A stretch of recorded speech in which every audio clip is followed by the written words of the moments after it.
everything is relative, and we always cup relative to other flavors or profiles that we know. And at the end, we're telling our judgments based on other coffees, to other coffees. It could be geishas, it could be catuais, it could be any coffee. But is this a good coffee or not? Is it good enough for me to give it better than a catuai, like he says? Well, the problem to me is we have a diverse marketplace, a specialty coffee. So you compare it to a supermarket, and where you go in and there's 2 types of mustard, or you go in and there's 40 types of mustard, and you can choose all these different types, and and they all sell. Maybe this one not so much, but it's exotic, but you have all these different types to choose from. So the problem with the idea of sending messages to producers is that if we had Hitler as cupper, then he would determine every flavor and send an absolute consistent message. But the marketplace sends mixed messages to producers. I mean, I agree with your point, absolutely. And I think in the future we'll be choosing cultivars for the best locations. And also, can I just say one thing, is there's great coffees that don't do well in competitions. Like cupping Brumas, which has incredible espresso potential at 1,200 meters. I buy 1,100 meter Matalapa, and you don't need 1,600 meters. Right. So these coffees in competitions, forget it.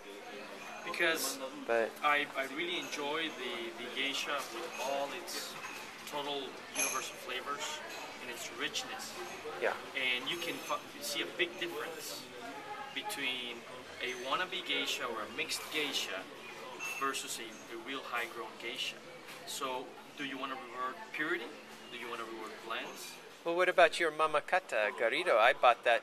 That was like number 2 several years ago, a geisha blend. It was fantastic in my opinion. That was a fantastic one. Well, of course. But 1,500 meters. But there is another issue here. 1,500 meters is a high-grown geisha, good geisha, right? When Willem starts producing geisha, it's 2,100 meters, so that will be a low-grown geisha. No. 2,100 meters, yeah. No, that's extremely high grown. Okay, so the 1,500 would be a low-grown geisha. So if I have a farm at 1,300 meters, the geisha is a better cup than a catuai, caturra, típica, bong, mondonovo. So I will plant geisha. You just have to, and it's easier to sell. on the region. You're still going to get. Yeah, I think that the point that you give it has to be a direct relation to the potential price or quality that coffee is going to get. I mean, if there's a buyer for that if you think I like it, I'll buy it because I know where I'm going to put it, you give it high scores. If you don't like that... No, but that's not what I do. I'm not in those shoes yet. But I just judge the coffee for what it brings to the table. But, but you like it, so but in a way you do, because if you give it high points, it's because you like it. If you like something, and if you have the opportunity to get it, either it could be 1 cup, or it could be a bag, but it's something that you want and you like. So it's related to the... And it's related to the market. We come as international judges to represent what our people will buy. And that's my question here, is a low-grown geisha here, it's still incredible coffee. Yeah. And I mean, I'll admit, the one lot from Esmeralda that was the $6 lot. I mean, I cupped that all year long. All year long, I put that on the table along with the number 2, the pea berry, which ended up being my favorite. And it was like, that number 6 it's not perfect. But put it on a table with some other coffees and have some people come cup it. It's got incredible qualities. So it wasn't the best geisha, but it's like... Exactly. How much low-grown geisha is there now? I mean, are people even bothering with geisha? I think we shouldn't call it low-grown. I think it's medium. If there is, it's medium-grown. Okay. And I don't know. This is called high-grown and the other ultra or... Anything under 1,400. Galactic. Yeah, I think it could be medium-grown. Low-grown is below 1,000 meters. Below 1,550, so it just doesn't express itself. And we don't know the microclimates. I mean, there's... That's what I believe. Yeah. So that is where the point is, we're just starting to learn here, and we learn every day, is the terroir for each cultivar.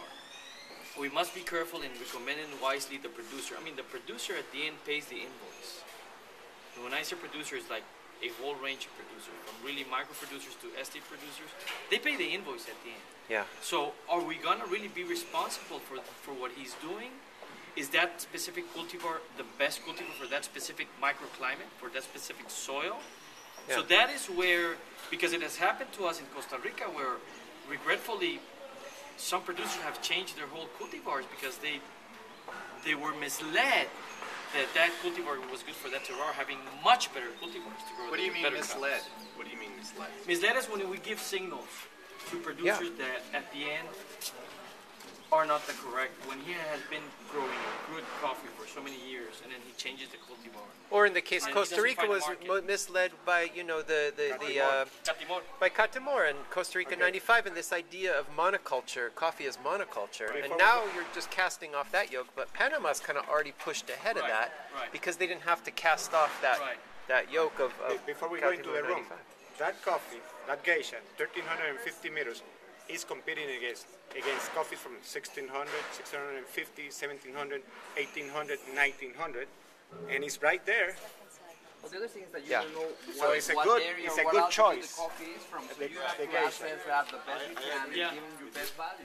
That's a good discussion. Well, the farmer should pick up the farm and move it to a higher altitude. It's not so hard, is it? You just take the top 6 feet of the soil and you move it up the hill. Buy some metric tons of soil. Right, and just start building. Is that your farm?